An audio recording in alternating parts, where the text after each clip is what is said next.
Hello dear learners, welcome back to Abid Shiksha. Today's current affairs is brought to you by Abid Shiksha. So let us begin. आज का जो date है that is 22nd of December and all the important articles are here as follows. So first is PM lays foundation for 10,000 crore urea plant in Namrup. आपको पता ही होगा कि कल PM Modi यहाँ पे थे. He went to major places like the Lokpriya Gopinath Bordoloi International Airport. Then he went to the Shahid Samarak Kshetra and then also he laid the foundation for the fourth plant of the Namrup plant, right? So it is the first news. The second news is GRAMG. जो आपका विकसित भारत जो rural employment mission जो है ग्रामीण उसका president का action भी मिल गया. Now it will become an act. From MNREGA we are moving to GRAMG. I think it is a very very very important one. तो बहुत इंपॉर्टेंट है ये आर्टिकल. मुझे लगता है इससे अगले साल प्रीलिम्स मेंस दोनों में क्वेश्चन आएगा. And last is railway fares go up from 26th of December to yield 600 crores extra revenue. So ये इंक्रीज होने वाला है. तो ये अभी हम देखते हैं. ठीक है. तो ये तीनों आज के इम्पोर्टेंट आर्टिकल्स है. पहला देखते हैं हम. PM lays foundation for 10,600 crore urea plant. ठीक है. तो जो न्यू नामरूप का जो यूरिया प्लांट है वो आपका 12 लाख मेट्रिक टन जो है वो यूनिट यूरिया प्रोड्यूस करने के लिए कैपेबल होगा. उसको वो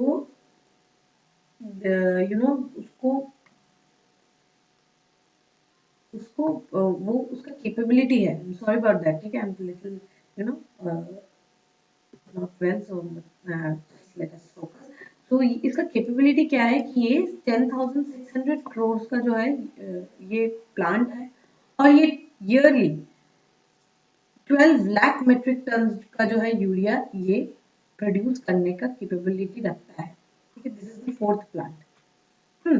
अगर हम देखें Narendra Modi led foundation stone for 10,600 crore ammonia urea complex in Namrup in Dibrugarh. ठीक है. सो नामरूप जो है वहां पे 10,600 करोड़ का जो फोर्थ यूरिया कॉम्प्लेक्स है उसका फाउंडेशन स्टोन जो है ये करके आए हैं प्राइम मिनिस्टर मोदी. ये एक ब्राउनफील्ड प्रोजेक्ट है. मैंने आपको बताया था ब्राउनफील्ड क्या होता है. ब्राउनफील्ड होता है कि उसी पुराने प्रोजेक्ट के ऊपर हम नए से जब काम कर रहे हैं वो ब्राउनफील्ड प्रोजेक्ट होता है. ये डेवलप किया गया है under the existing premises of Brahmaputra valley fertilizer corporation limited BVFCL and implemented by Assam Valley Fertilizer and Chemical Company Limited, that is AVFCCL. ठीक है. सो ये आपका यहाँ पे ब्राउनफील्ड प्रोजेक्ट और इसका एनुअल कैपेसिटी कितना होगा 12 lakh metric ton. The plant aims to ensure uninterrupted fertilizer supply to Assam and neighboring states. ठीक है. क्या मैंने आपको समझाया था कि यहाँ पे जो है मुंबई का पोर्ट जो है यहाँ पे यूरिया आता है एंड देन इसको आसाम तक लेके जाने में it is very very crucial. बहुत ज्यादा लॉजिस्टिक्स का खर्चा आता है. नॉर्थ ईस्ट में the price of urea becomes extremely high. So अब यहाँ पे क्या होगा अगर हमारे आसाम में ये सारे नॉर्थ ईस्टर्न स्टेट्स में फर्टिलाइजर पहुंच जाएगा एंड हम इसको एक्सपोर्ट भी कर पाएंगे. ठीक है. तो ये बहुत ही मेजर स्टेप है हमारे इंडस्ट्रियलाइजेशन इन नॉर्थ ईस्ट के लिए. In his address, Mr. Modi called this day historic and linked the project to the vision of विकसित भारत. इसमें आसाम का जो रोल है वो ग्रो हो रहा है हर सेक्टर में, चाहे मैन्युफैक्चरिंग हो, एग्रीकल्चर हो, कनेक्टिविटी हो. ठीक है. He noted that domestic urea production has increased from 225 lakh metric tons in 2024 to 306 lakh metric tons against an annual requirement of 380 lakh metric tons and reaffirm ये होगा हमारा जो साल भर का रिक्वायरमेंट है वो है 380 लाख मेट्रिक टन. हम प्रोड्यूस कितना कर रहे हैं 306 लाख मेट्रिक टन. अब ये जब यूरिया फर्टिलाइजर बन जाएगा तो हम क्या हो जाएंगे सेल्फ सफिशिएंट हो जाएंगे. ठीक है. यूरिया प्रोडक्शन में हम सेल्फ सफिशिएंट हो जाएंगे. That will be a great impetus. ठीक है. बहुत बड़ा बूस्ट मिलेगा क्योंकि हमारा जो है यूरिया हम जो है टोटल 98% ऑफ जीडीपी हम लोग यूरिया में यूरिया खरीदने में एंड सब्सिडी देने में हमें 4% ऑफ जीडीपी लग जाता है। That is a huge huge huge number, ठीक है। तो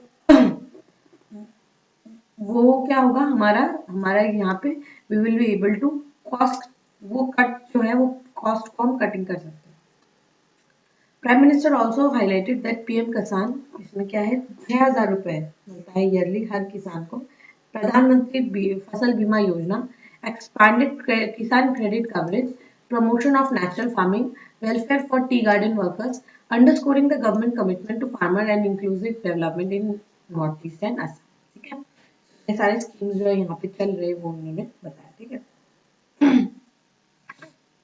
So hopefully आपको ये टॉपिक समझ में आ गया होगा। We can move to the second article. The second article है VRAMG, Bill Gates president rural job guarantee, ये 100 दिन से इंक्रीज करके 125 दिन कर दिया गया है, ठीक है। तो मनरेगा में चेंजेस लाके नया बिल लाया है। इसका नाम क्या है? VBG रैम जी, ठीक है।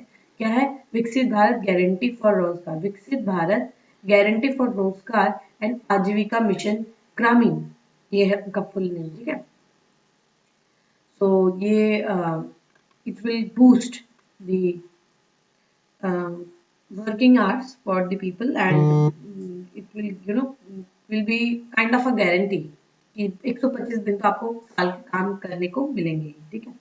Draupadi Murmu gave her assent to Viksit Bharat guarantee for Rozgar and Ajeevika mission Gramin bill which it has become VBG RAM G act. क्योंकि बिल जब पास हो जाता है प्रेसिडेंशियल असेंट मिल जाता है, वो क्या बन जाता है? एक्ट बन जाता है, ठीक है। The act has been notified in the Gazette of India and was described by Ministry of Rural Development, क्योंकि मनरेगा भी कौन चलाता है? Rural development, as a decisive reform in India's rural employment and development framework, ठीक है। Passed by Parliament last week, the law aligns with national vision of विकसित Bharat at 2047। ये हमारे विकसित भारत के जो हमारा जो थॉट प्रोसेस है, हमारा विजन है, उससे भी अलाइन हो जाता है।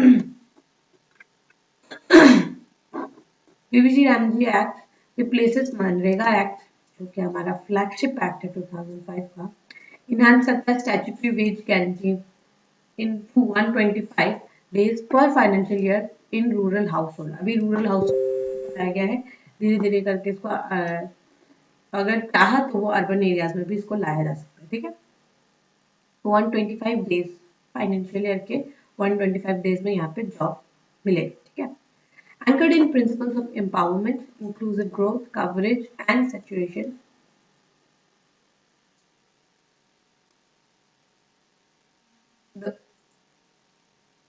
The Act seeks to transform rural employment from standalone welfare measure into integrated development instrument, ठीक है।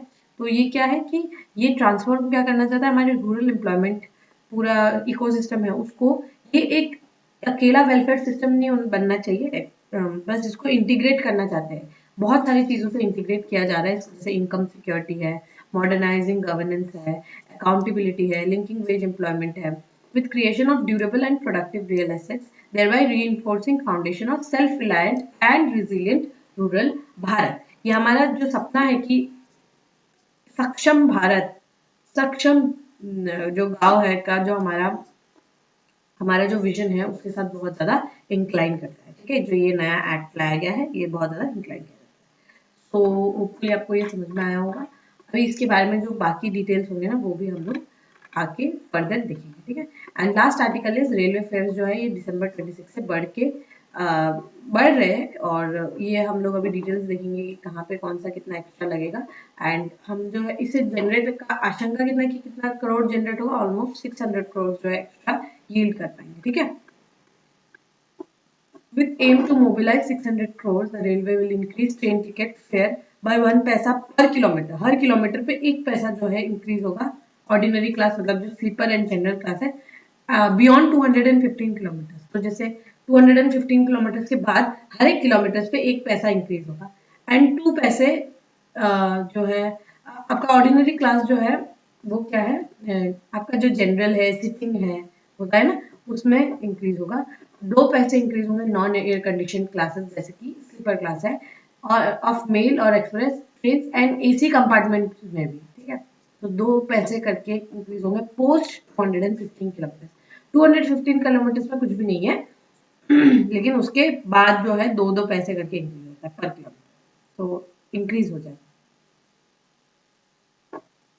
The Congress criticized the hike and alleged that instead of announcing it in the budget, the government has used unauthorized method to implement the decision. There is no increase in monthly season tickets of suburban trains.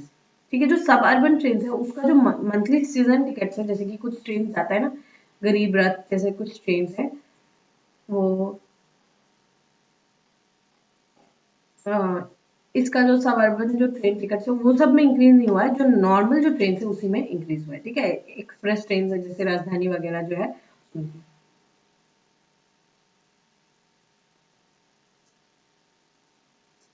Railways will earn 600 crore per year for after this rationalization, ठीक है। और 500 kilometre के journey पे passenger को सिर्फ 10 रुपए खर्च करना है, ठीक है, ऐसा ये बोला गया। तो उतना ज्यादा भी इंक्रीज नहीं है, पर इंक्रीज तो है। अगर हम उसको कंपाउंडेड तरीके से देखें ना तो इट विल बी मोर, ठीक है। अगर हम पूरा कंपाउंड तरीके से देखें कि एक पर्सन 10 रुपए है, आप सोचिए कि एक पर्सन अगर 10 रुपए एक्स्ट्रा दे रहा है तो बहुत सारे लोग देंगे, तो उससे हम लोग क्या एंटिसिपेट करें कि ऑलमोस्ट 600 करोड़ ईयरली हम जनरेट कर पाएंगे। Those who have already booked tickets 26 दिसंबर से पहले जिसने भी टिकट किया उनको कोई भी एडिशनल अमाउंट नहीं पे करना पड़ेगा, ठीक है। तो अगर आप देखिए यहाँ पे ऑर्डिनरी क्लास जो नॉन सबअर्बन जैसे go from Guwahati to Delhi वहां पर इंक्रीज होगा, ठीक है। कितना 1 पैसा पर किलोमीटर। एसी क्लास कोचेस में 2 किलोमीटर पर 2 पैसा पर किलोमीटर, और जो नॉन एसी कंपार्टमेंट है उसमें भी 2 किलोमीटर है, मतलब 10 रुपए एक्स्ट्रा देना पड़ेगा।